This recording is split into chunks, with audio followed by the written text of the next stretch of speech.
Hey guys, welcome back to another episode of Pints and Paints. Back to normal this week. I do not have my counterpart this week, and things are getting back to normal, which is it's good and bad. I enjoyed it. I really enjoyed having a little bit of banter back and forth. It's nice to talk to somebody other than the camera for a change. And given where I live, I don't get as many opportunities to game with terrific individuals like Tyler and George, all the time. I'm pretty remote. As I said previously, it's about an hour for me to get a white dwarf. Similarly, it's about an hour for the closest SBG gamer, to get a hold of to play a game. Other systems a little more easy. There's a local gaming club that certainly plays many other games, but I can't get him hooked on The Hobbit just yet. So we're going to work on that. Slide that over. So what are we here to talk about? Lots going on. It's been a busy week. A lot transpired since the last PNP. Formalities out of the way. Again, sorry, not a pint. It's the whiskey, which is okay because did a Rolling Rock last week. That was nice. But tonight, it's a Friday night. It's cold out. Need a little whiskey to warm you up. I am in Canada, of course, and the weather has turned quite foul as of late. We have quite a bit of snow, which is okay. Us Iron Hills don't mind a little bit of snow. But a little bit of snow socked in, not much to do outside, which has been fantastic for hobby time. So getting lots of projects done in the forge. Not gonna lie, there hasn't been a lot of SBG stuff. I've kind of not shelved everything, but that has not been the focus as of late. But I am ramping back up. I got to get something put together for an event that we're going to talk about next year on PNP. Might as well lead into that. So got an event coming up Saturday, January the 13th, 9 a.m. to 7 p.m. hosted by the one and only Michael Campbell. Stellar guy. Has really gone out of his way to support the OHA. Can't thank him enough. Just thrilled to be finally getting out and supporting his event. So it is the GT. It's also the OSBGL final, Season 3 final. And it's going to be held at the Royal Canadian Legion Branch 101 in Toronto. And again, that's Saturday, January the 13th. You can check that out on the OSBGL Facebook group, as well as take a look at the information pack for the event is there in the file section. You might want to review that because there's some interesting stuff I'm going to touch on. Mike does a terrific job of engaging players. He's amazing at sort of recruitment and helping less advanced players with the game. He's joked with me many a time that he probably could have placed a little better in some events had he not been giving out pointers, which is exactly the kind of guy I think this hobby needs. Puts the competitive side of it on the back burner and focuses more on the recruitment and keeping the game fun and exciting for those new players who sometimes can be smacked around pretty good at events. There's always a little bit of power creep in these events. There's always going to be people that are gunning for that top spot, which is great. It's fantastic, but it's nice to see a guy stepping back from that and stepping forward to bring in the little guy. And hopefully, if that's the direction the individual wants to go, he could end up being one of the top tables one of these days. So great to see that kind of thing going on. It is a singles event, 650 points, a 12 model minimum, including a 2 hero minimum, which is kind of cool.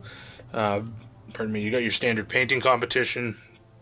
There's a terrain making competition and a draw for prizing for people who supply terrain, which is very cool. Those guys are often the unsung heroes of events. I know the OSBGL events that I've heard of and seen. Guys are great at stepping up and bringing terrain and making sure that the tables look great and that everybody has a fun themed surface to play on. So that is always awesome. Of special note is some of the changes that Mike has made, implementing a couple special rules, which I think is really cool. Adds a little bit of flavor to the game. This will be my first time playing with these. I don't know if this is standard as per his events. This will be the first one of his that I've attended, but he's doing a special deployment rule, which is deployment by quarters, which is interesting. So players must regroup their forces into equal groups and record that on a piece of paper. Those groups will remain the same for the entire event, as all three of the scenarios use that same deployment setup, I guess, the quarter method. So each quarter must have the same amount of models, plus or minus one, and each quarter must have the same amount of heroes, plus or minus one. The other special rule is good shooting and clear shot, which is basically on a roll of a 6, a temporary window or gap has opened up, allowing for good shooting to crack a shot off. And even if the shot misses, there's still not going to be in the way for fear of hitting their own player because of that special rule. So I think that's kind of cool, kind of even the odds. I like it because it's themed. I think it makes sense in that, generally speaking, the good side would have much better skilled archers than the orcs. Orcs, anything, orcs, goblins, they're just going to lob arrows, indiscriminately into the fray, which makes sense. That's what they're going to do. They don't care. Whereas the good guys, elves, even men of Gondor for that matter, Rohan, skilled with a bow, know when to take the shot, know when not to. I think the roll of a 6 makes it challenging for sure, which is, I think, fair. I think fair for sure. So I think that's pretty balanced and a pretty cool rule. I'm looking forward to using that if I can get some shooting in my army. And I guess I should finalize what army I'm bringing. Really don't know what I want to bring. So all of the 3 special scenarios use, as I said, the quarter deployment rule, which is cool. I'm not going to go through all of the scenarios because they're quite involved. Michael's very detailed and is very specific in how those scenarios are played. So go and check them out at the OSBGL Facebook group under the file section. You're going to want to click on the Great Battle of Our Time, which is the name of the event. Click on that file, have a look, read through. Sounds like some pretty fun stuff. It's really going to make it interesting with this quarter deployment rule, and interesting to see how it plays out. So once again, that's Saturday, January the 13th, 9 a.m. to 7 p.m. I think I'm going to be traveling down early. I'm going to try to get a travel vlog up and get some coverage of the event. Looking forward to that. Looking forward to seeing some familiar faces, hopefully some new faces. If I'm not mistaken, the event page is saying that there's 32 people attending, which is awesome. That'll be one of the larger events that I've attended in Canada for sure. So looking forward to seeing a whole room full of SBG enthusiasts, which will be awesome. And given the time frame, it'll be a Saturday, maybe a P&P. I don't know. We'll see. We'll see what's going on. There's discussion as to whether or not I'm going to try to get a hotel room and crash down there on the Saturday. And some of the OHA guys, maybe part of that. But we'll see where it goes. See if we can get some more adventures on film as we generally do at events. So looking forward to that. I'd be remiss if I didn't mention all of the photographs of battle companies that have been popping up.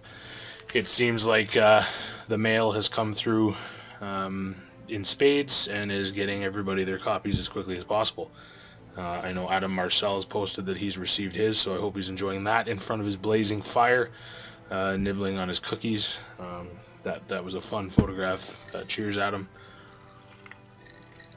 But interesting to see a review. I know Adam said that he was going to post one up on his channel at Blackfire Productions, so go and take a look at that. Adam's a stellar dude. Got a chance to meet him finally at Council of the Wise, and definitely look forward to his content. So go and check out those guys for a review of battle companies.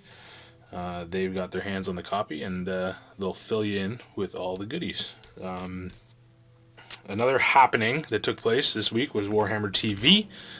Another channel was right on top of it right away, as he always is. Our good friend Andreas Norwegian Viking over at STF Wargaming Studios. All I can say is bravo. Excellent job on the name. Simplifies things. Although I certainly will miss trying to say Spiel Frailing Fellowship. I mean, it's a sad day, but it's also a happy day. So hats off to the guys at STF. Glad to see that the studio is doing well. content's coming in, and you're making changes, new intros. It's all positive stuff. For those of you who don't know, Andreas is always right on top of sort of the happenings in the hobby, has some great input and information, so be sure to go and check him out as well. So he covered the Warhammer TV, which this week featured the one and only Adam Troke, Jay Clare, and I'm not ashamed to say, a good friend of mine, Sam Jeffrey. I had the opportunity to meet that fine gentleman at Nova, along with Dan Entwistle, and can't speak highly enough of those two. And for that matter, Mr. Troke, I was lucky enough to also meet him at Nova and get a game in with him and have some very nice discussions. So top-notch guys. Never had the opportunity to meet Jay. Sure, he's a stand-up fella if Troke is taking him under his wing, so to speak. So all good guys. Awesome to see the drive, the input, the community involvement from the SBG team.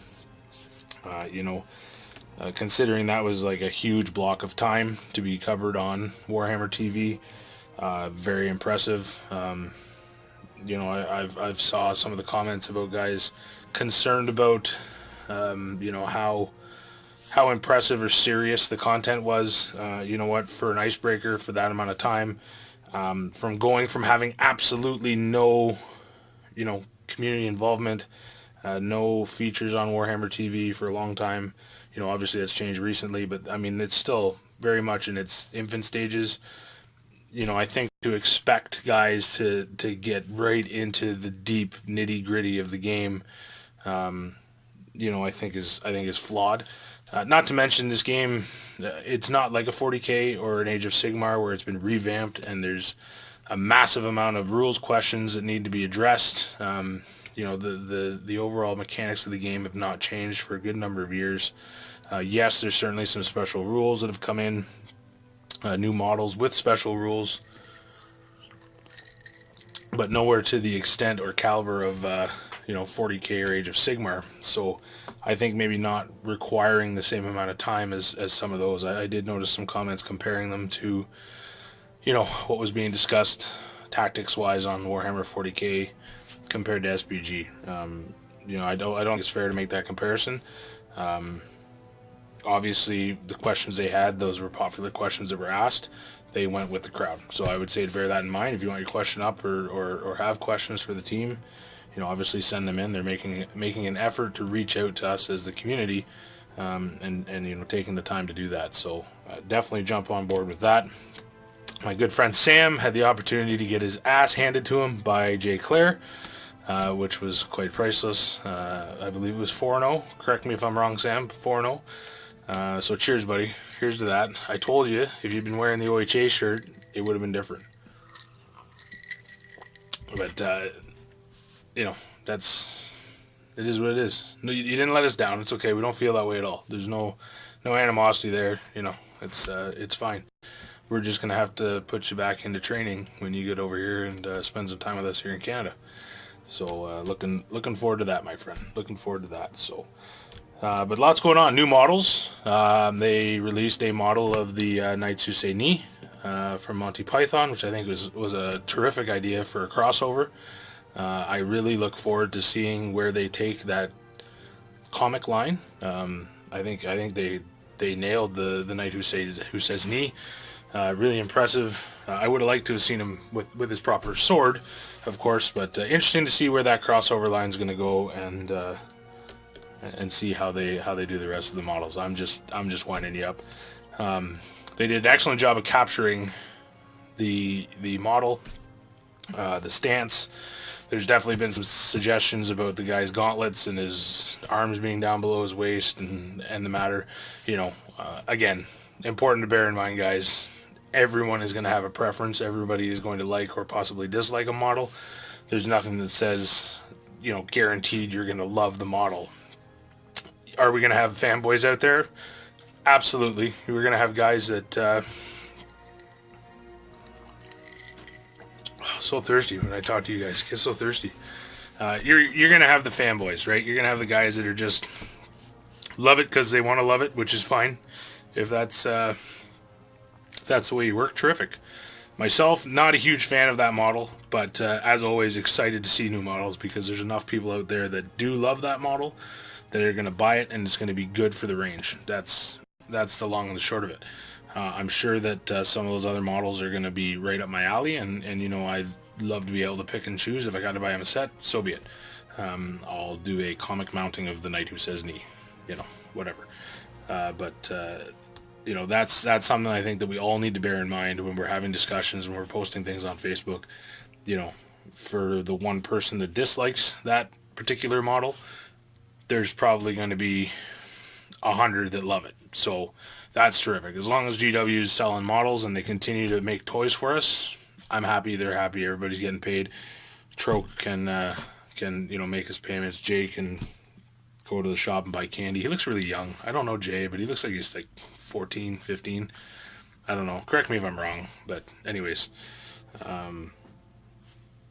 good times. Good times. So keep up the good work. As I've said before, you guys are awesome. Great at taking input.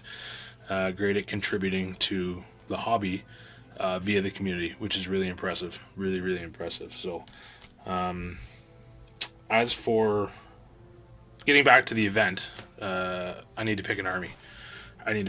So I need 650 points. So I'm going to kind of throw one out, let you guys know what I have painted ready to go, because I really don't think that I'm going to have time to paint a whole lot between now and the 13th of January. So I can most definitely pull off 650 points of Iron Hills. That I know for a fact. I can likely pull off 650 points of High Elves and Eagles. I could pull off 650 points of possibly a Gondor Rohan Alliance. I could do 650 points of Uruk-hai. I could do 650 points of a Moria Mordor Alliance. So out of those, let me know in the comments what you think I should take. What would be fun? I would love to take my Iron Hills. The problem is the Iron Hills list I'm going to take is going to be absolutely butchered by this quarter deployment rule. And the only reason I say that is because I'm very limited on numbers, so I'm going to be broken up even farther, which is going to be very detrimental to me. The heroes are not a problem. They got strong heroes. My problem is going to be I'm going to want to take my ballista, and that is going to be huge hindrance with the type of deployment as well as the type of scenarios. So maybe before you make your recommendation, go over and have a look at these scenarios, see what I'm talking about with the scenario pack, and then post in the comments or send us a message on Facebook or wherever, and let me know what you think I should play. So that is it. That's all I've got for PNP. That's all I want to say. Once again, thanks for tuning in. I just want to take a minute to thank everybody. We've had an influx of subscribers lately, which is terrific. You know, I'd like to take a minute and thank all the people that are responsible for that. So people like Damien, thank you very much for the OHA plugs. We certainly appreciate it. You know, we've definitely seen our subscriber amount increase. The Facebook group is doing terrific. We just hit 500 likes. We've got 500 and I believe last count was 512 followers. So thank you very much for following us there. Our Instagram is doing absolutely amazing. Couldn't be happier. We're almost at 400 people. I think it's 389 as of tonight. And guys, people are just liking the heck out of those photos. So we're thrilled to be putting up the content. Thrilled that you guys are enjoying it, and you know, it drives us to continue for sure. So on that note, look for OHA George to hopefully have some content up in the next week, maybe this weekend, maybe early next week. I don't know. We're gonna have to wait and see. He's a busy man, but I do know that there is discussion about getting some content up and continuing the Hearst Arts series. So stay tuned for that. Thank you all very much, and cheers. Go have a good weekend. Get lots of hobbying in. For those of you enjoying the battle companies, enjoy, and we'll catch up with you guys next week. Take care. Oh, I didn't stop.